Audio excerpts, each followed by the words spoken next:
Hello everyone, thanks for tuning into today's final video. We're going to have a look at the weather for the next 10 to 14 days for today's final video. Day 10 takes us to the 25th of August, Bank Holiday Monday, and we'll be able to extend out beyond that with the GFS and ECM ensembles, maybe run to around couple of weeks. We'll have a look at CFS V2 for September at the end of the video, and I shall get over that for you in a moment. Just say that first, military as our 6 AM UK weather forecast. We've also released January Friday and a little updated bank holiday weekend as well. Check out all of today's vids. Thank you so everyone for doing that. But GavsWeatherVids, thank you so much everyone. So about 25 subscribers now will get us to 20.5k. If you could give us a sub, that'd be amazing. Thank you so much everyone. Right, going to begin in the tropical, subtropical Atlantic, 2 interest areas. Now we've got a orange X just here. So that disturbance 1 with a 50% chance of cyclone formation in the next 2 and 7 days. Going to have to keep a close eye on that for northeastern Mexico and southern Texas. And then, of course, we've got Tropical Storm Erin, which is continuing to power up, not that far from a Category 1 hurricane, now giving maximum sustained winds of 70 miles per hour with a minimum surface pressure of 997 millibars. Clicking on Erin and going here, we can see that this is still predicted to become a major hurricane. So current position is just there and will reach hurricane status later on today.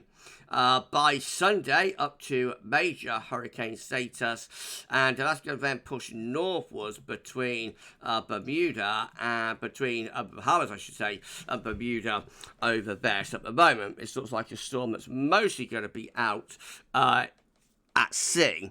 Hopefully won't impact too many areas. But if we go to discussion, we can see that this is now forecast to become briefly a Category 4 hurricane. So powering up very quickly from maximum sustain of 70 miles per hour currently to, in 3 days' time, 72 hours, reaching maximum sustained of 130 miles per hour, which just makes it a Category 4 hurricane. Then coming back down to maximum sustained of 125 and 120, which of course is high-end Category 3 hurricane status. A very, very powerful storm. Major Hurricane Erin, and we will, of course, be keeping you updated. We'll have a quick look at the Arctic and North Atlantic oscillation. So this is how the AO observed and forecast chart is looking. The black line shows where we've been with the Arctic oscillation. Red lines at the end where the GFS ensembles are forecasting the Arctic oscillation to go. So through much of this summer, the Arctic oscillation has been in a neutral to positive phase, actually quite strongly positive through the earlier part of the summer, closer to neutral later on. Current position, current situation is hovering close to neutral, actually going to dip a little bit into negative territory in the next week or 10 days, and then possibly coming back up towards weekly positive into the beginning or early part of September. Not anything particularly dramatic going on with the AO, but the NAO is quite interesting, and this is signs of a change, I think. So the black line again shows where we've been with the North Atlantic oscillation. The red lines at the end where the GFS ensembles are forecasting North Atlantic oscillation to go. So the NAO has been in a positive to strongly positive phase for the past few weeks. We're currently positive, although reducing a little bit, but from here towards the end of August, beginning of September, it looks like we're entering into a more negative phase. So if the AO hovering around neutral and the NAO switching from positive to negative, quite strongly negative, that could be signs of a change, and that could be signs of more of a southerly tracking jet stream, and possibly a more unsettled spell of weather as well. Going to have to wait and see on that. It's a bit speculative, but it looks like the NAO is signalling a slight change there.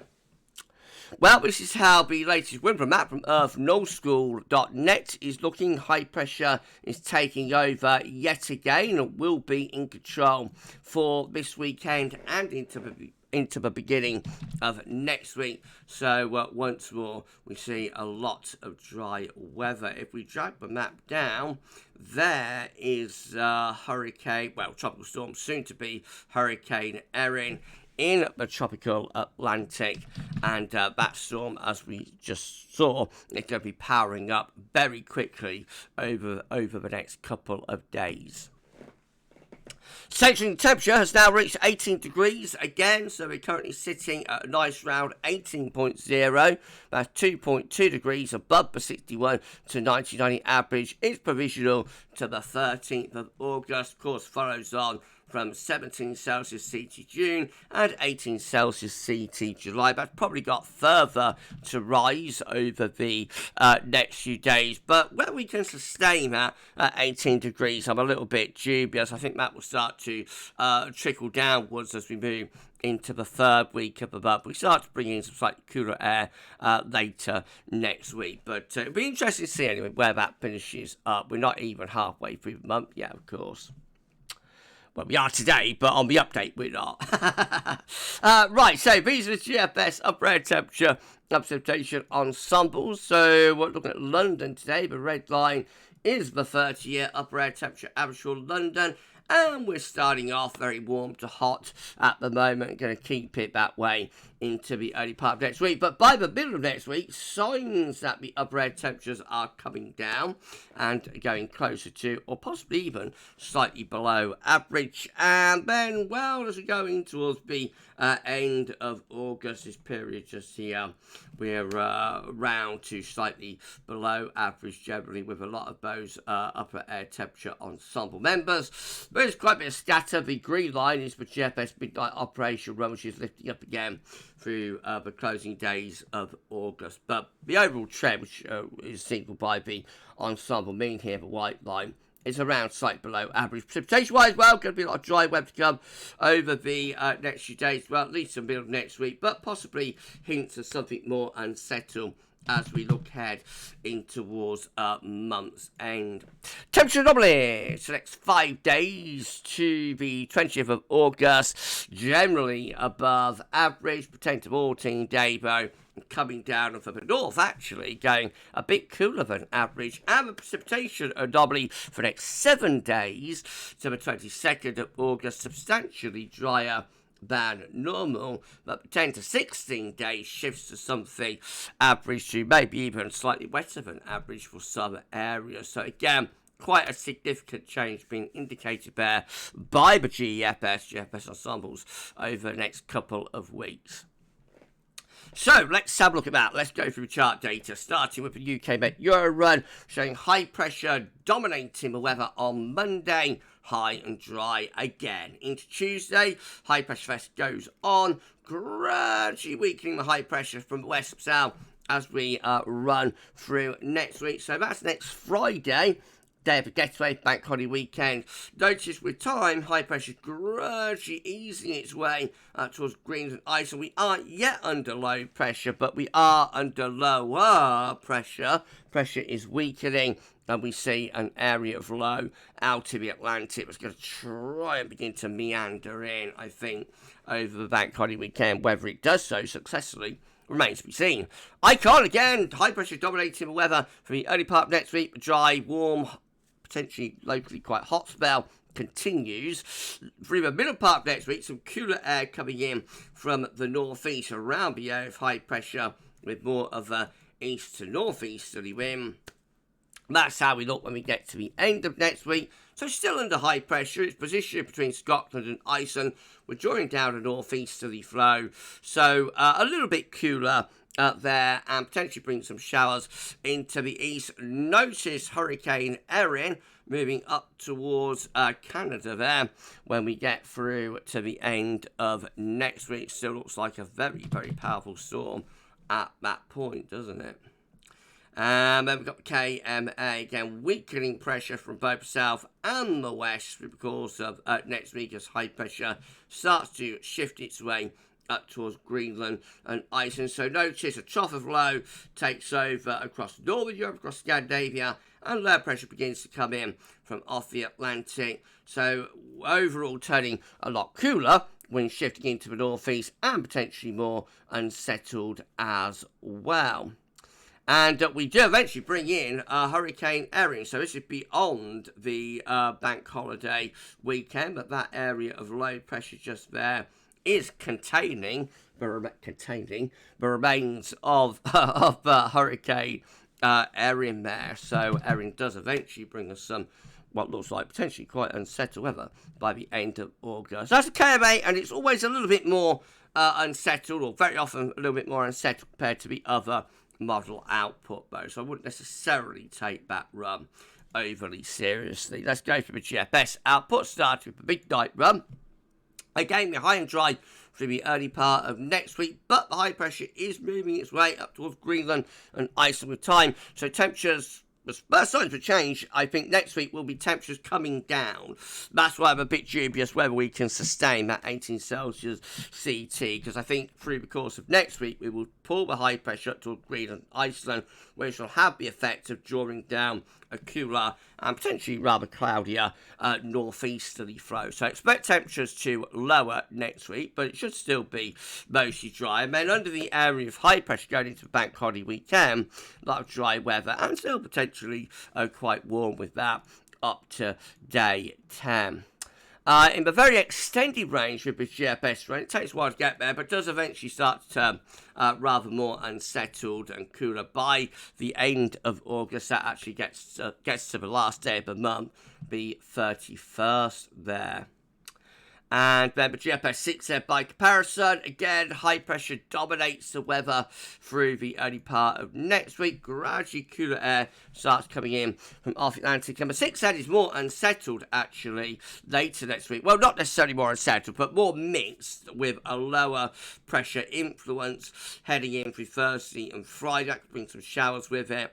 And notice Hurricane Erin in the North Atlantic through there. Right, well, into bank holiday weekend, we've got low pressure in the North Sea, high pressure towards Iceland. That draws down a northerly flow, so quite cool for the bank holiday weekend on this GFS road, and potentially a bit showery as well. And then pressure properly breaks, high pressure properly breaks down on bank holiday Monday, actually. This is day 10. So we've still got that low in the North Sea. The remains of Hurricane Erin with this low, and the two just kind of get together and form a trough there by the 26th of August. We're into not only significantly cooler, but also more unsettled conditions. And then looks like we're off and running into quite an unsettled spell through the closing days of August with the GFS 6 there. So a range of options. I suspect the uncertainty here, well, probably a lot of it anyway, not all of it, but a lot of it is probably down to the way the models are trying to deal with Hurricane Erin. When we get these hurricanes, moving into the North Atlantic, the models don't model them that well.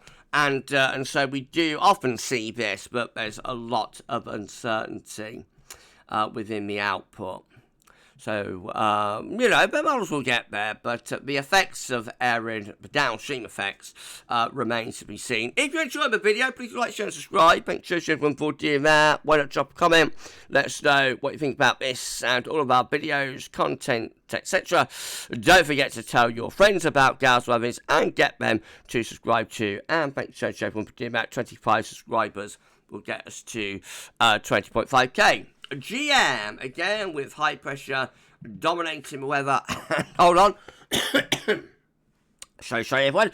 Dominating weather and in control for the early part of next week. Gradually putting in a cooler northeasterly flow through the second half of next week, but still mostly dry, I think, with that ridge sitting to the north. So temperature come down, but still quite a bit of dry weather with that. There's the remains of the Hurricane Erin just there. Heading up to day 10, it looks like we're about to start moving Erin in from off the Atlantic. That is day 10, 25th of August. Again, same idea. We've got the trough of low developing across northern Europe there. and we've got low pressure remains of Erin in the Atlantic. It looks like they're about to combine with one another and probably set us up for an unsettled close to the month there with the jam. Bit speculative.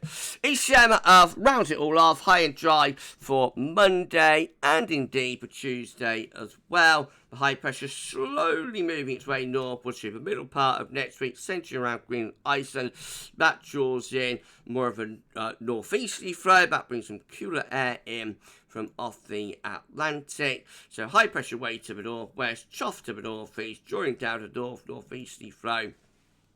There's Hurricane Erin in the North Atlantic just there by the 23rd of August. We're still mostly dry at this point, I think, but temperatures have come down quite a bit. That northeasterly flow. There could be some cloud and showers in the east. That's day 10, still under high pressure at that point. That's Bank Holiday Monday. Be a bit cool, but mostly dry with that. Erin is stalling in the Atlantic.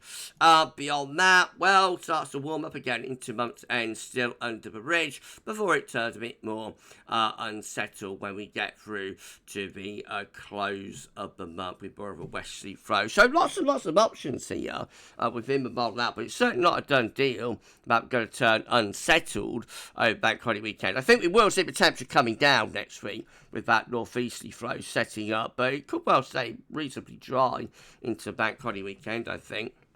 This should be precipitation forecast based on that ECM run from Tibet.com, so plenty of dry weather to come over the next several days.